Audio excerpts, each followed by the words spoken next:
I am happy to have Automotive Seminars as a sponsor for the show. Now, if you're not familiar, Automotive Seminars is a diagnostic technician training company. They've got a website that there'll be a link to in the show notes. And what they offer is top-notch training to technicians like us in the field. I've been taking their training courses for years and have got a ton of benefit out of it. They've got top-notch instructors, John Thornton, Scott Shotton, Scott Manna, and every other month they've got a 2-night course that you can sign up for. Join in, ask questions, and afterwards, you've paid for the course, you can access a recorded version whenever you want. You can rewatch the class 2 years later in case you wanted some details on it. And that is a fantastic feature. So make sure to check out the website to see what courses they have available and what's coming up in the future. This podcast is brought to you by Jarhead Diagnostics. Jarhead Diagnostics manufactures in-house diagnostic equipment and storage solutions, as well as distributes for companies like Pico, ATS, and TopDon. One of my favorite tools that I've bought from Brandon and Jarhead Diag is the case for the U-Scope. If you don't have a U-Scope, you probably should, but if you have one, you got to get one of these 3D printed cases, has a magnet on it, has a full-size BNC lead that you can connect to, and it gets rid of the weak point of that scope, which is the mini BNC connection, which is pretty fragile. This case makes this thing nice and secure and makes it an even better tool than it was. So check out jarheaddiag.com. The link is in the show notes. This episode is brought to you by L1 Automotive Training and Keith Perkins. If you're looking for education on module programming, J2534, EEPROM work, key and immobilizer, electrical diagnostics, or drivability diagnostics, Keith has a website, l1training.com, that's got over 60 hours of training videos on all those subjects and more. When I first started out doing mobile, I utilized Keith's videos on module programming in J2534 in order to get my head wrapped around what I would need for the tooling, the computers, the software setups, what kind of obstacles I would be up against when I'm out there programming modules on cars.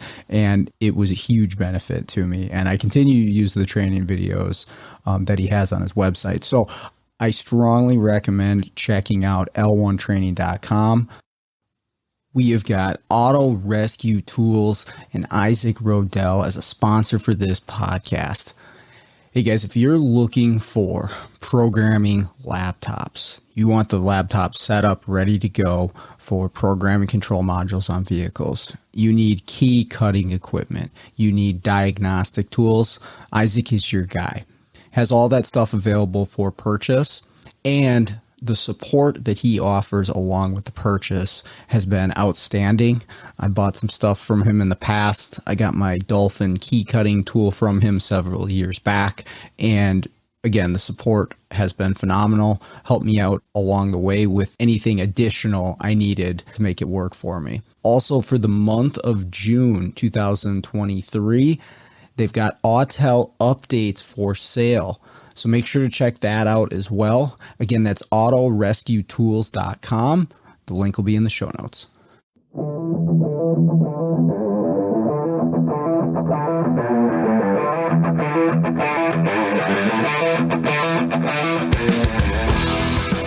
Welcome to the Automotive Diagnostic Podcast. We're going to explore ways to sharpen our diagnostic skills, find learning resources, and hear from experts in the automotive field. Hey, what's going on, automotive world? Welcome to another episode of the Automotive Diagnostic Podcast. My name is Sean Tipping, and I will be your host. Joining me on today's show, I have two guests, Mike Christopherson and Pedro de la Torre. These two guys put on they're continuing to do so, but they put on a fantastic course that I was lucky enough to attend in February in Las Vegas that centers around EEPROM and computer board level repair, cloning, some diagnosis, using tools, but it's all about that stuff inside the computer module that a lot of times is a mystery. A lot of times we don't really know what's going on in there, or it gets to that point, we're like, well, this module's junk, gotta throw it away. Or this module's a one-time deal, you gotta get a brand new one. Well, do you? Is there another option? Is there a workaround? Well, in a lot of cases, there definitely is. And these are the two guys that can show you how to do it. So the reason I had them join me on the show today is talk all about their class that they're presenting all over the country. They're going from West Coast to East Coast. They've got a number of dates. Check the show notes. Listen to what they have to say. We'll get you all the details if you're interested in attending one of these classes. But either way, it's a great conversation. Two really, really smart guys. So I'm very lucky to have them on the show today. Let's jump into the interview. Well, good morning, guys. How's it going? Good. Good. How are you, Sean? I'm doing very well. I am really happy to have you both here. Finally made it work with all our schedules. I know you guys are super busy, so I appreciate you taking the time. It's an honor to be here. Thank you for inviting us. Definitely. So we're going to talk about your guys' EEPROM class that I was lucky enough to attend last month or in February in Las Vegas, and it was awesome. And we'll talk all about the class. One thing I was curious about though is, and we'll talk the details of the class, but what led you to writing this class, and maybe also along with that, obtaining the knowledge in the first place for all of this stuff. I mean, this is kind of challenging information to track down, but you guys did a pretty good job, I would say, of getting it together and presenting it. What brought you to that point? Do you want me to go first? Yeah, definitely. It's your baby, so definitely. Okay, so for me, it was the frustration seeing companies, OEMs like BMW and GM start to make modules that could not be reprogrammed using factory software.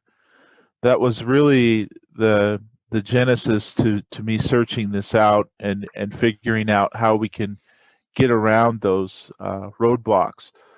Especially with GM, I was seeing these modules being sold for $50 to $75, the used modules, and I wondered why, and then tried to program one, and then I knew why, because they'll never get through the security. They just don't work, and that's what kind of got me going on it. And then everyone that's in the pro.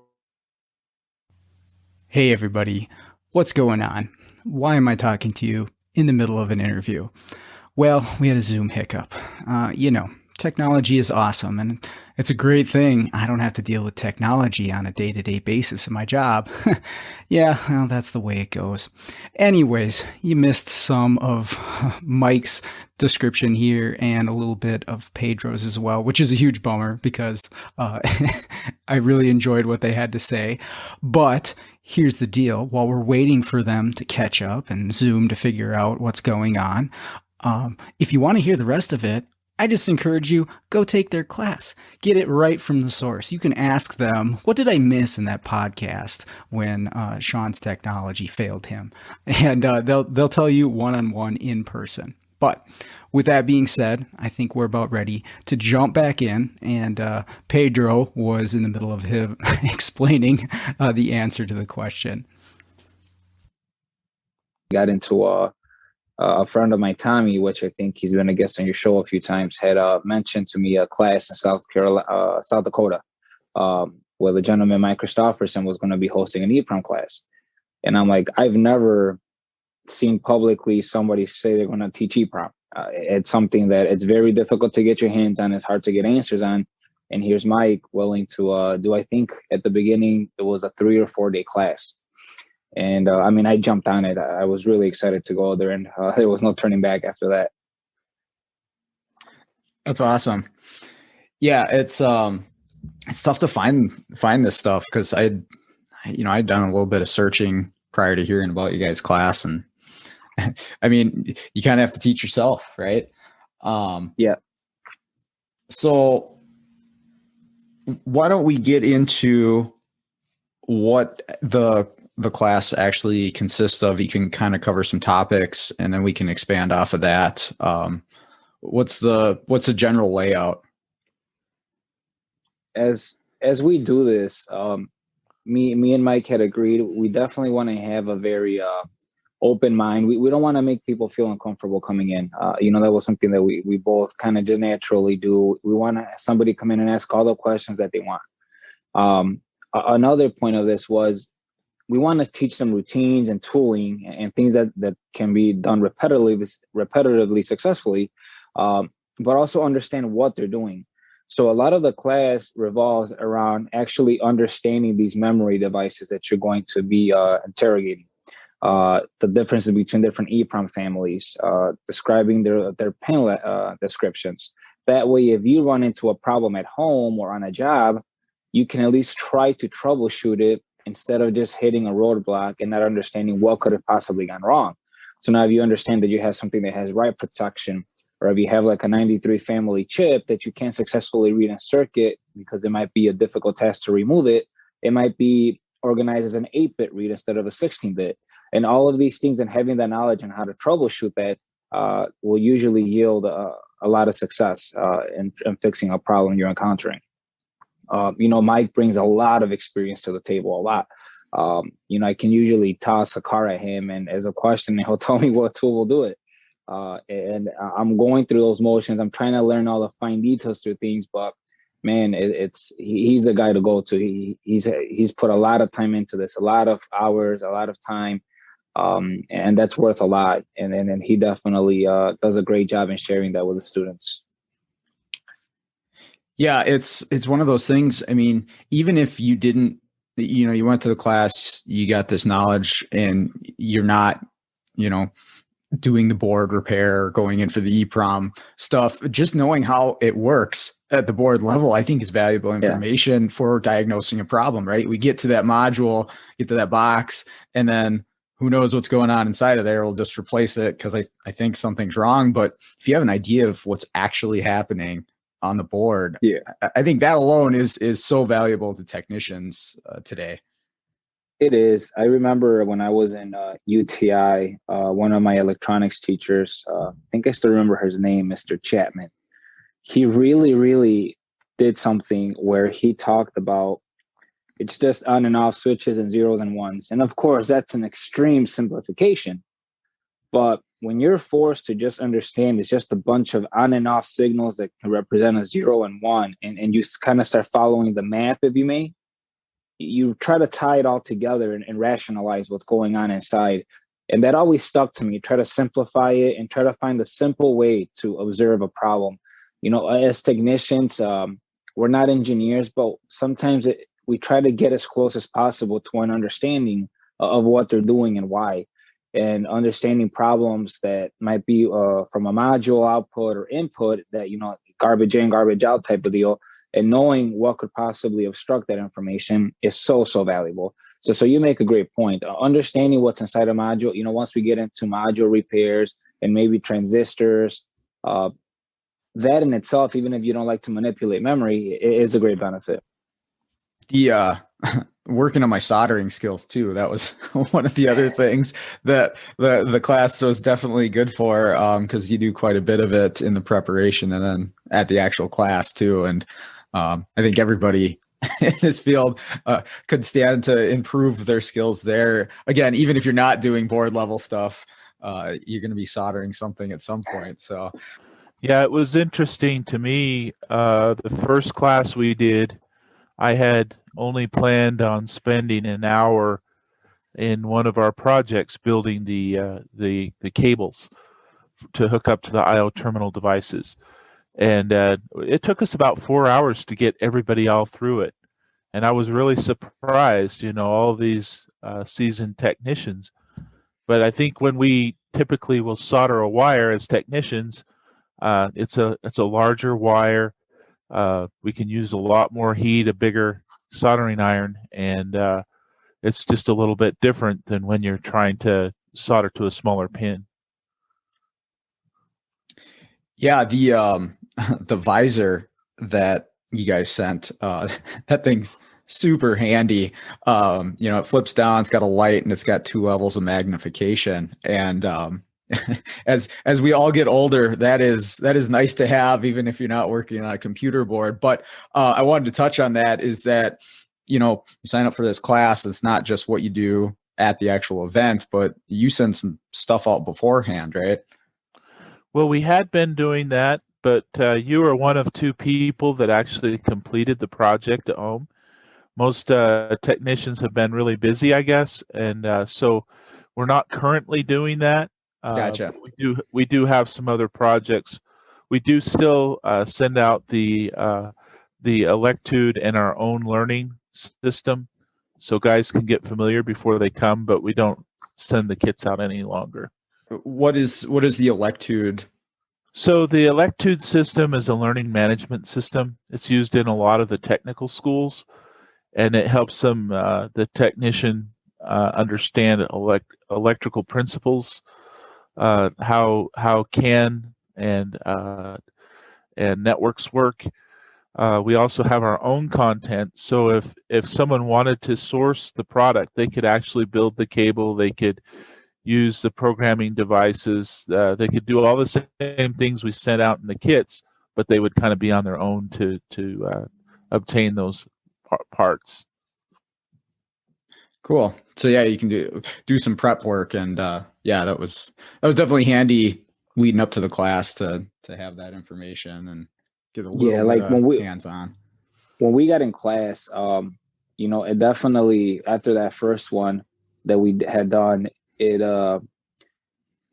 really showed that sometimes as technicians and focusing a lot of the motions in life, we might get away from the basics.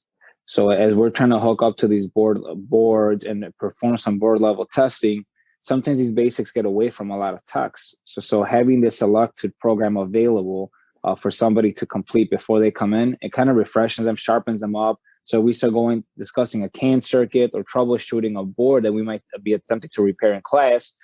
They're more familiar with some meter settings, and setting the meter to like a diode setting instead of continuity setting, and looking at a voltage drop, and all those kinds of things. And they're very important.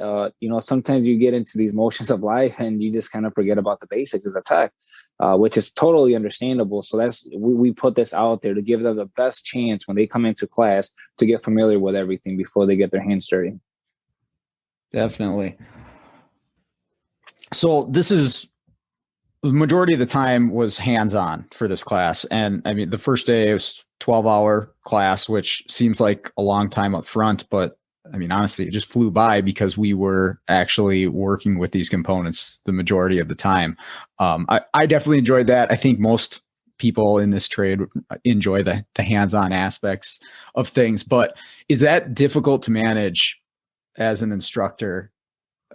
Doing all you got 10 guys with different tools and different things going on, and so many different things can happen and go wrong. What's that like, trying to run the class? It's definitely a challenge. That's early on I realized if we're going to have any kind of number of people in the class at a time, I was going to need some help, and that's why I partnered with Pedro. He brings a lot to the plate. He's a lot more detail oriented when it comes to understanding the components and what they do. That's really important to him, and I think that's a good blend because I'm kind of a from the hip kind of guy. So having that blend of both of us is important in the class, and having 2 people. If we have 10 students and 2 people, that kind of helps too. But it is hard to manage, because you'll have one guy that's doing really good, and you'll go to another guy, and then the first guy has troubles, and then you're bouncing between them, and everybody feels like they're being neglected, but you're really trying to help everybody out. And then you get stuck on a project, and then the other guy's waiting for you still, and it's kind of hard to manage. But I think overall everybody had a good time. Yeah, we ran into situations which is real world. We're trying to set up a project for somebody, and we might run into a technical problem with a computer, a cable, or the device we're using, and we're trying to troubleshoot it. It's very fun, and like you said, 12 hours sounds like a lot, but once we're like trying to go through our mental notes of projects we have set up for people, next thing we know, the day's over. So it flies by. It's very entertaining.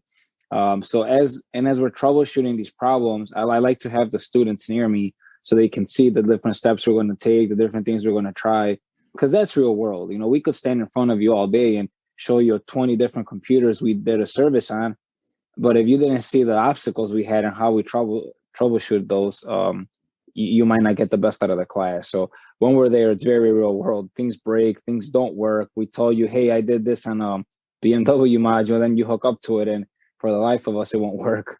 And we try different tools. So it's very neat. Yeah, I really enjoy that part of it. It makes it humanizes everything and shows the errors that are possible once you're in the field, and it prepares you, right? If you see that I had a problem with XYZ tool, but ABC tool fixed it, if you're going to get on the field and take on that job, you might get both of those tools to prepare yourself. Yeah, that was one of the cool things for me is I don't own the majority of the tools that you guys brought, which was a ton. And it was great exposure to each different, setup. They all run a little bit differently, have different features, can do different things, but to experiment with them, see, which one you like, what each one can do based on the work that I'm doing and what's going to be best for me. I mean, that alone is so valuable because, I want to make the investment on something. Well, I get to try it out. I get to see what it does, which tool can do what, which interface, that I like that. Okay, this tool is really easy to use, or maybe I don't like this one so much. That alone is really valuable if you're going to make that investment in these tools. Yeah, a lot of guys ask us about virtual learning and online classes, and we're going to get there. We're developing material, but as full-time instructors, I guess, and full-time jobs doing this mobile gig and, family also being there, it's very difficult to do all of it at once. But before we get there, as we're getting inquiries about that, it wouldn't be fair to get people on there and we're going through 20 different tools on a board and they're sitting at home just kind of watching. The exposure would be nice. I just don't think that they would get the most out of it yet. Once we have things a little more prepared to be a full virtual experience, it's going to be great. But right now, like you said, if you can get out there and you try all these tools you've heard of in forums, and you might see a case study that Mike talked about, and you see the tool that he used or the one that failed him, and you're touching it and using it, it just makes you feel so much more comfortable. And then that's what did it for me. Once I left his class, the very first time he held it, I had touched all these tools I've read about, and I knew exactly what I wanted to buy. And it gave me that push that I needed to take on jobs and make mistakes and try to troubleshoot them. Because before you actually get involved, there's a lot of fear behind it because you're not sure what's going to happen. So as you guys have, you come into our class and we have 100 modules for you guys to mess up, it makes you feel good walking away. Yeah, I mean, it was like a week or two after the course, I ended up running into the Mini Cooper that had the footwell module that they disconnect the battery, and it was out to lunch, wouldn't communicate. And I'm like, hey, Mike and Pedro just talked about this. I know that it's possible to do this. And prior to that, I would have been like, yeah, get a new module for it. So direct application there. But yeah, just hearing that it's possible. Here's the tools. Here's how we do it. That's huge for technicians to walk away with that confidence. Yeah, a lot of us as technicians are hands-on learners.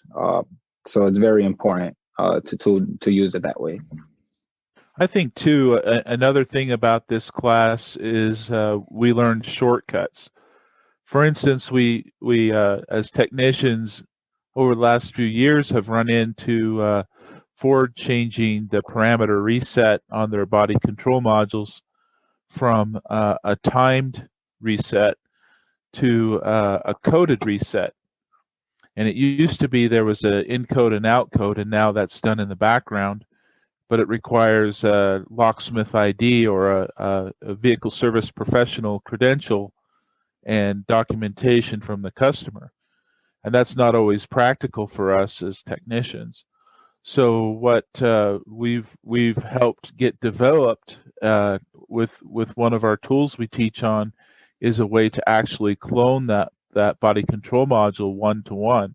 So when you're done, you plug in the clone module, and it starts and runs the vehicle. The keys work. There's no TPMS relearn, CI lock, none of that. It's just plug and play. It takes about 20 minutes to do, and compared to the hour and a half you spend doing it the Ford way, we've now got a shortcut. It's not always like that, but in this case it is. Yeah, having a workaround. I mean, shortcut definitely, but just another way to get the job done. Sometimes you need that. It'd be in a perfect world. Okay, we get a new module every time and it always works out perfect. But we all know we run into situations where something's obsolete or something's $2,000 or 2 weeks out, or and having that workaround, boy, that is handy to be able to offer that to your customer. Oh yeah, even just the tool itself. I know there's a lot of stuff changing, and the companies are fighting to keep up with a lot of things. But as I mentioned earlier, you could do everything right by the book and have a legitimate subscription by the factory interface for, let's say, Ford, and you're going to run into issues. And I'm sure they're working hard on it, but at the end of the day, we're put up against the wall where this shop's counting on us to get the job done. And we have to have another backup plan if the factory way is failing us at this time. Yep. I ran into that with a BCM a couple of weeks ago where the factory setup would not do it. And I have the factory tool for that vehicle, and it just did not work for the programming option. So what do you do at that point? You have to find another way to get it done, because if they would have went to the dealer, I imagine it'd probably be the same thing, because I'm not using a different tool. Yeah, it's an aftermarket subscription, but I can't see it going any differently for them. No, either they'll keep the car for weeks, or sometimes they actually turn away these older vehicles. Mm-hmm. It's something like older than 2010. They might really, really be inclined to tell the customer, hey, we're not working on those, or whatever they see fit to keep them out of trouble. But I've heard of a lot of instances of that around me, where they will not take on these older vehicles because they're familiar with the problems we're having. The software is very similar or the same, so they're very aware that it's not working. Did you guys want to run through like some of the different topics in the course? I know we touched on a couple here, but what are some of the main things that you cover during this? So we cover the memory types, like the EEPROM, the embedded memory in the microcontrollers, and the purposes of that memory, ECU cloning, EEPROM cloning. We talk about the hex data. So a fun exercise is to read a module or read a microprocessor's memory, and then we'll open up in a hex editor and look at the code. And in the Las Vegas class, we kind of found something interesting in the code. Was it you that found that? It was zombies? Justin. Okay. Yeah. Yeah. There was some kind of comments about zombies in the body control module, and some creative engineer had just written that in there. And that was actually discovered earlier by one of the people that bought IO Terminal from me. And I said, what? What's that doing in there? But we found it in the class. So we do the memory. We talk about global A. We talk about the the parameter resets on the Ford, show workarounds for that. We talk about one-time programming areas. So the reason you can't fully clone a Volkswagen Audi controller, the 17 series, is because those have what's called one-time programming areas.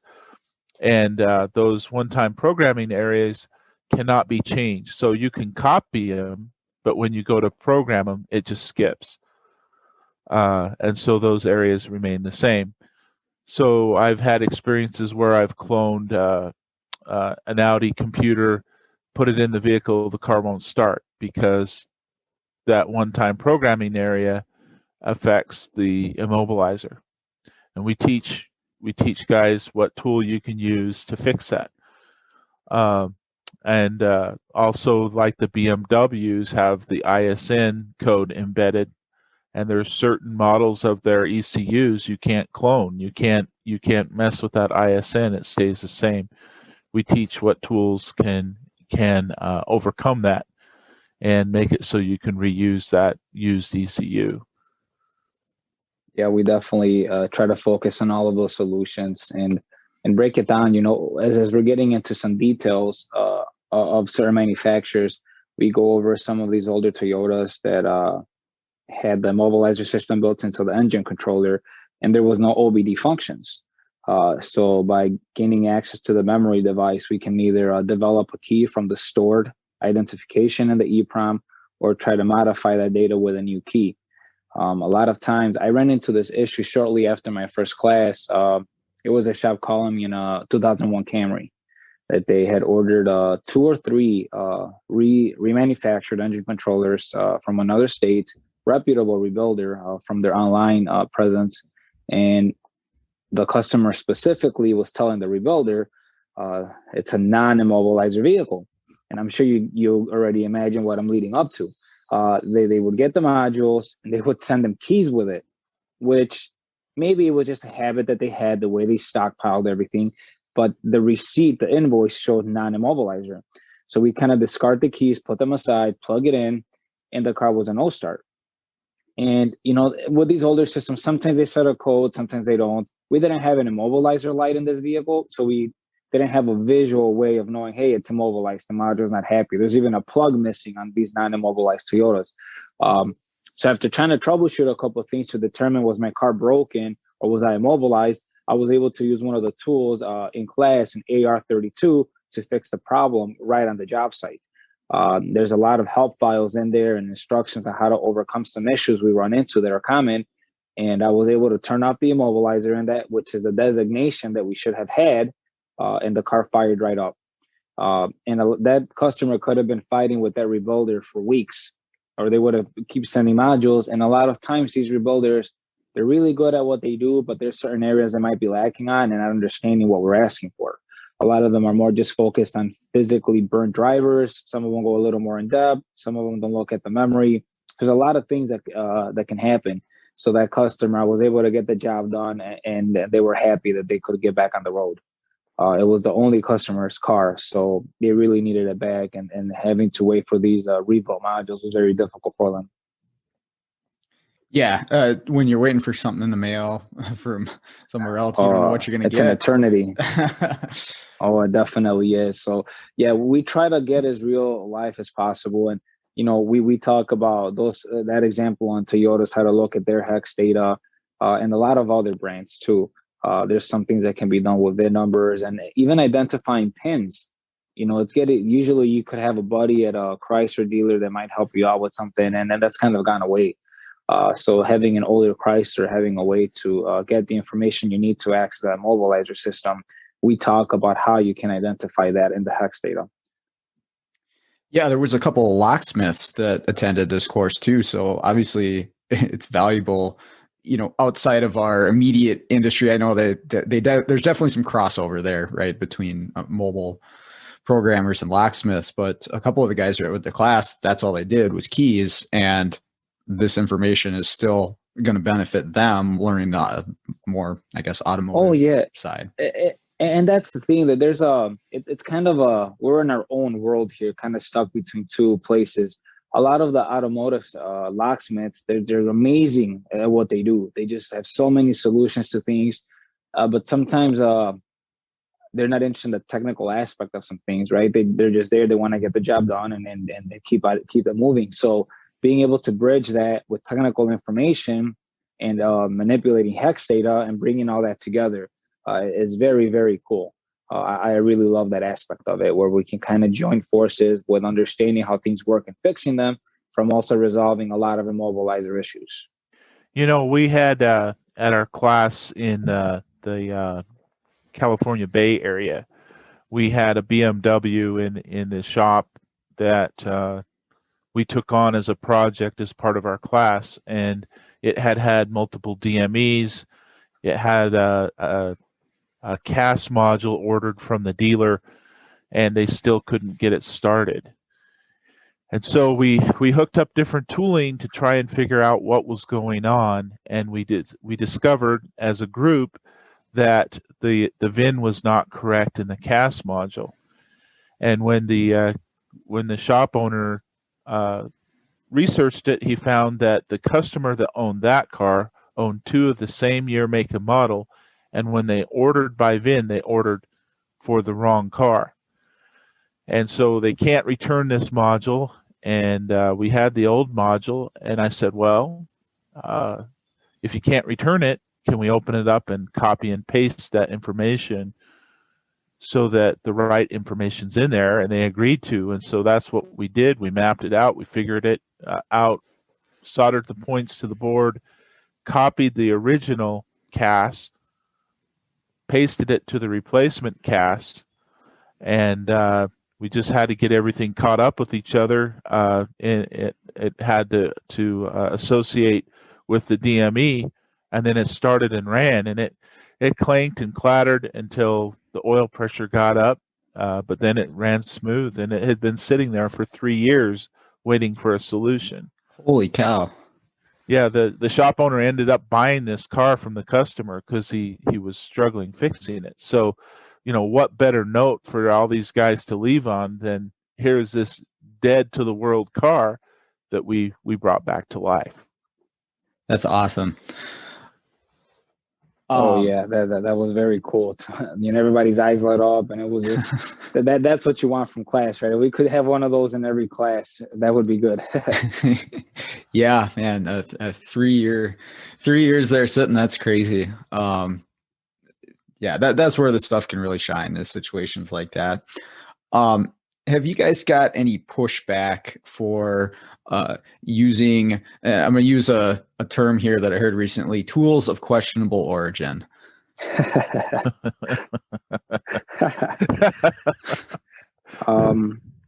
Personally, I have not. I've seen stuff like that, and we definitely can have a different opinion on things that are of a questionable origin, but focusing on the EEPROM stuff, I have not. I don't know if Mike has, but usually my techniques have been approached with a lot of interest and positive views and as a solution. I don't know if you've been through any different situations, Mike. I think there's two lines of thought out there. Well, there's probably many, but the two main lines of thought is we've got a gentleman's club out there that does everything by the book, crosses their T's, dots their I's, and does everything the way that the OEMs wants them to be done. And then there's guys like us that feel like the car is owned by the owner, the person that purchased it, and they have the right to make the decision on how that's repaired. Yeah, there's comments on some of the groups and forums that we're involved with that guys say, well, you shouldn't be doing that. And there's been some comments out there like, we're supporting terrorism and all kinds of crazy things. But in the United States, we do have right to repair and other laws that give us access to OEM. But we need to remember that in other markets like South America, even somewhat in Canada, and especially in Europe, this information is really hard to come by, and OEM tools are really hard to come by. And so very entrepreneurial and smart engineers get together with technicians, and they figure out solutions other than what the OEM has. And I don't see any problem with that at all. We're not taking their information and selling it we're just basically taking the information or teaching people how to take information that's on their vehicle currently and putting it onto a donor unit, kind of like changing your hard drive on a laptop or a PC. So that's the way I look at it, and hopefully, that keeps us out of trouble. Yeah, I would totally agree with that too. As we're not out there, selling OEM information, black market, or stealing cars or anything like that. That's not the purpose of any of this stuff. It is, again, to meet our customers' needs, whether that's a shop or whatever it is. Let's get the car fixed, and we're gonna find a way to do that. That's what we do, right? As technicians, is let's find a way to make this happen. It's always been my belief, and sometimes that's the OE route. That's the best route, and sometimes it's not. Sometimes you gotta figure stuff out. But like we talked about before, even if you don't do that stuff, I think understanding this at a board level, there's another benefit outside of the actual module cloning or anything like that. So it's worth it either way, in my perspective. No, that's a